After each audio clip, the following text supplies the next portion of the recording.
आप देख रहे हैं एक लव्य एजुकेशन सेंटर और मैं हूं केवल आपके सामने। और इस एपिसोड में आपका हार्दिक स्वागत एवं अभिनंदन है। तो आज का हमारा जो यह एपिसोड है यह आधारित है समय तथा कार्य। मतलब इस एपिसोड में हम समय तथा कार्य से जुड़े प्रश्नों को हल करेंगे।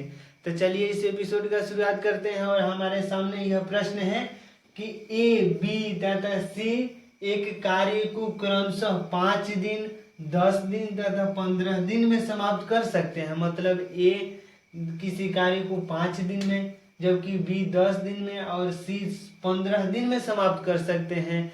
तो यदि तीनों मिलकर इस कार्य को करें तो कितने दिन में समाप्त कर सकते हैं। मतलब ए अगर 5 दिन में कर रहा है और बी 10 दिन में तथा सी 15 दिन में किसी कार्य को समाप्त कर रहे हैं, तो वह तीनों जब मिलकर कार्य करेंगे तो वह कितने दिनों में समाप्त करेंगे, यह प्रश्न हमसे पूछ रहा है। तो चलिए हम सबसे पहले बातें करेंगे कि ए का 1 दिन का कार्य, ए का 1 दिन का कार्य, ए का 1 दिन का कार्य होगा 1/5। क्योंकि अगर 5 दिन में वह किसी कार्य को कर रहा है तो 1 दिन में 1/5 हिस्सा तो 1/5 ही तो हिस्सा करेगा। मतलब कोई व्यक्ति है अगर 5 दिन में, मतलब ए किसी काम को 5 दिन में करता है तो उसका 1/5वां हिस्सा 1 दिन में करेगा। तो हम 1/5 लिख दिए हैं। इसके बाद बी का 1 दिन का कार्य, बी का 1 दिन का कार्य, बी का 1 दिन का कार्य होगा 1/10। क्योंकि अगर 10 दिन में किसी कार्य को कर रहा है बी व्यक्ति तो 1 दिन में वह 10वां हिस्सा ही तो करेगा। तो इसलिए हम 1/10 लिख दिए हैं। इसके बाद है कि सी का 1 दिन का कार्य है, सी का 1 दिन का कार्य 1/15। क्योंकि वह 15 दिन में किसी कार्य को समाप्त कर रहा है तो 1 दिन में 1/15वां हिस्सा ही तो करेगा। तो हम 1/15 लिख दिए। मतलब ए किसी कार्य को 1 दिन में 1/5वां हिस्सा कर रहा है, बी का 1 दिन का कार्य 1/10 है और सी का 1 दिन का कार्य 1/15 है। जब तीनों मिलकर इस कार्य को करें तो कितने दिन में समाप्त कर सकते हैं, हमें यह प्रश्न पूछा है। तो हम कह सकते हैं ए प्लस बी प्लस सी का 1 दिन का कार्य, 1 दिन का कार्य। मतलब यदि ए कर रहा है, ए का 1 दिन का कार्य है 1/5 और बी का 1 दिन का कार्य है 1/10, जबकि सी का 1 दिन का कार्य है 1/15। जब तीनों मिल जाएंगे, ए बी और सी तीनों मिलकर जब काम करेंगे तो वह कितने दिनों में काम करेंगे। तो चलिए हम इसको जोड़ देते हैं। तो 1/5 प्लस 1/10 प्लस 1/15, तो इसका एलसीएम हो जाएगा 30।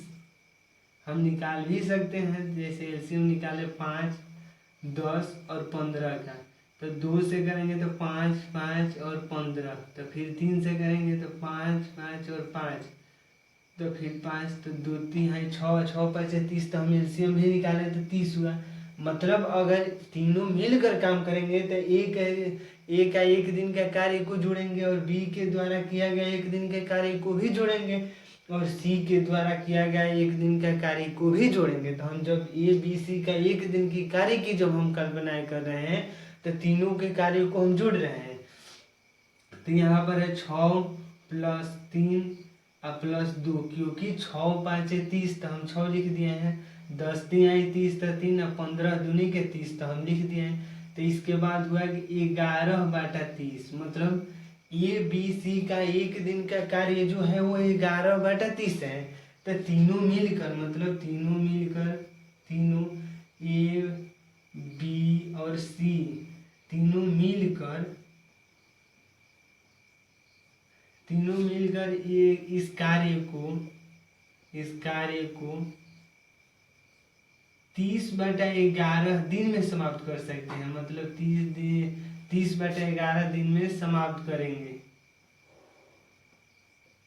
मतलब जो है 1 दिन का कार्य है 11/30, तो तीनों मिलकर उनके कितने दिन में कार्य करेंगे। तो 30/11, या हम ऐसे भी कर सकते हैं 30 में 11 से, तो 11 दूनी के 22 और 8 मतलब 2 सही 8/11 दिन में यह कार्य समाप्त कर सकेंगे। तीनों मिलकर 2 सही 8/11 दिन में करेंगे। हमें यह समझना जरूरी है कि ए का कार्य पहले हमें दिया है कि ए बी सी तथा क्रमशः 5 दिन 10 दिन तथा 15 दिन में समाप्त कर सकते हैं।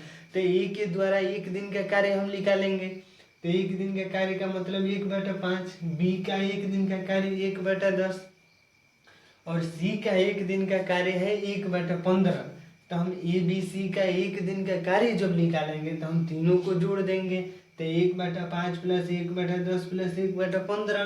तो हम जब कर रहे हैं जोड़ कर रहे हैं तो 11/30 आ रहा है। मतलब 11/30 दिन में जो ए बी सी का एक दिन का कार्य है वो 11/30 है। तो हम तीनों मिलकर इस कार्य को मतलब 2 सही 8/11 मतलब 2 सही 8/11 दिन में समाप्त कर सकते हैं।